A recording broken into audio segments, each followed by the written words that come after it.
There's so much to cover on this crisis in Syria and a potential U.S. military strike there. And I'm joined now by Tony Badran, research fellow at the Foundation for Defense of Democracy, also a columnist for NowLebanon.com. I really looked forward to this discussion because there's a lot of opinion out there today that limited strikes would not be effective. Is that what the U.S. is looking at? Should they do more? Basically, from the messaging that's coming out of the White House right now, all the signals point to, like what you said, some sort of a narrowly defined, limited strike, sort of more of a response against the issue of chemical weapons specifically.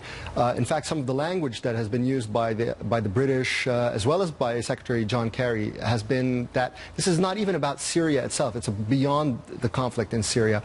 So they're trying to insulate it from this tactical operation from any strategic objective and coherent plan for Syria itself. You say Bashar al-Assad is strategic in where he is carrying out these chemical weapon attacks as well. What's his thinking? What does he accomplish? And also, if they have these chemical weapons, are they capable of creating more?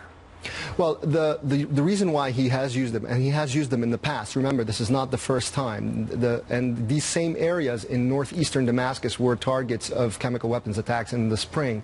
And these areas are very strategic. The regime is trying to control the capital, to clear it out of all pockets of rebel presence, and to link it up to the coastal mountains where the regime's stronghold is. So to clear out these areas is part of the regime's territorial strategy, and using chemical weapons has proven effective. Assad wants the capital back. Well, I mean, to control it, and these are neighborhoods in the northeast of the capital, close to the heart of the capital, that he has not been able to clear out for over a year using conventional weapons. So there is a rationale for him to use these chemical weapons there. An irrational rationale, well, to say the least. We will learn shortly what our president decides to do. What is reasonable for us to do then, if not just limited strikes, and what is reasonable for our allies to do?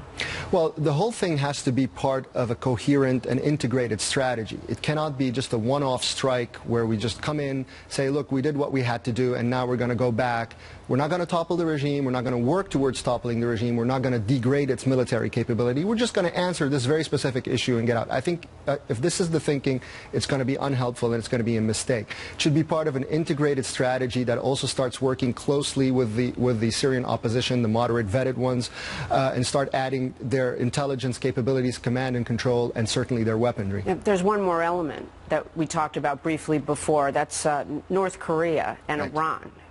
Are they meddling in the background? Are they providing funding for Assad? Definitely the Iranians are all in the battle for Syria. Syria is a strategic battleground for them. They have said that they want to win, and they want to preserve an access to Hezbollah in Lebanon as well, and this is part of the territorial strategy that they're pursuing in Syria. So they are definitely in there, and this is the primary interest for the United States, incidentally, which is to deal a severe strategic blow to Iran by toppling the Assad regime in Syria. And when all of them get together, Israel becomes very concerned as well. Thank you so much. What a great comprehensive look at the situation right now. John?